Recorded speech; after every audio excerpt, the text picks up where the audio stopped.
okay, Hannah, what are the mindsets? Before I met my husband, one of the mindsets that God was dealing with me on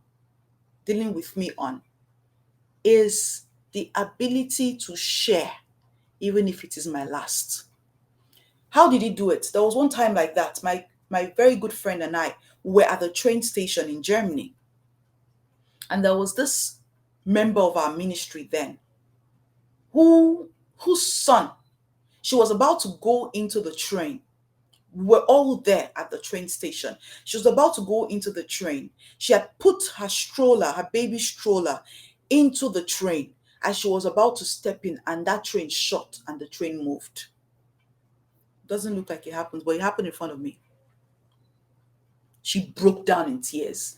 This train is going and her baby is in there, and this child is not even a child that can talk yet. Now, left to me, I will encourage her, because I'm a student myself. I will encourage her, but the Holy Spirit put it in my heart. Pay for her taxi fee to take her to her destination so that she's getting there. She's getting there simultaneously with that train. I looked at my purse. And this is a season where I'm putting money together for my trip to the US. Hey, what manner of... I said, okay. I brought out my purse. My friend and I, we put our money together and we paid for the taxi that took her to... She never paid us back. I don't even think she could, because it would take a lot of euros to pay for that taxi. But we did it together and she drove. It was one of the ways that God was dealing with me on the ability to send help even when you don't have abundantly. Guess what? When I met my husband, he placed a test before me. And this test was key to you. See, the test might not be important to you, sis. But you see that thing he needs to see in you. It is important to him. You can argue from today to tomorrow, but it is important to him that he sees that thing in you. So for some of you, what the man has said he needs to see is a woman who has the ability to be confident without makeup. So God is telling you ahead, that makeup, put it down. I need it. No, put it down. I'm preparing you. For some of you, it is God is saying to you, this is a season to invest in your business. So it looks like God is hounding on you a lot to work on your business. But that's because the man he's bringing, one of the things that is important to him is a woman who can run.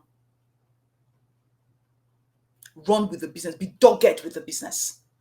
Listen. What is the way God is trying to wash you in this season to prepare? So when I met my husband and he told me, his rent is due, he doesn't have the funds for it. Okay, so it's like, he didn't even ask me, can you help me financially? All he did was to share the story. Okay. But the moment he shared that story, the burden came upon me.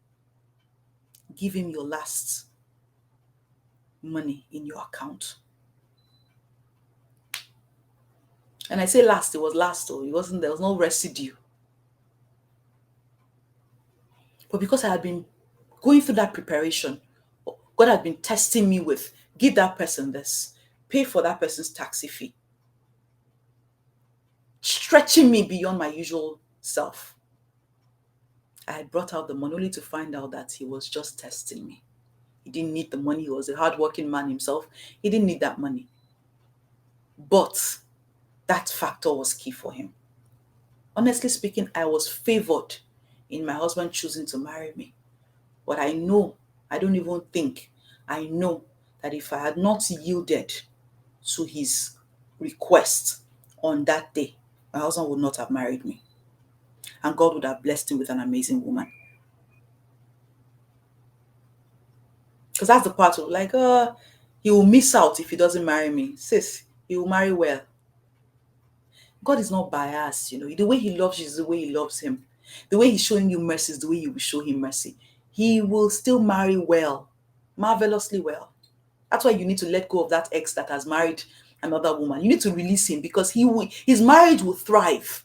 You are the one who is building a cage of bitterness for yourself, and you need to let it go. Because his marriage would have still thrived. If he had married somebody else,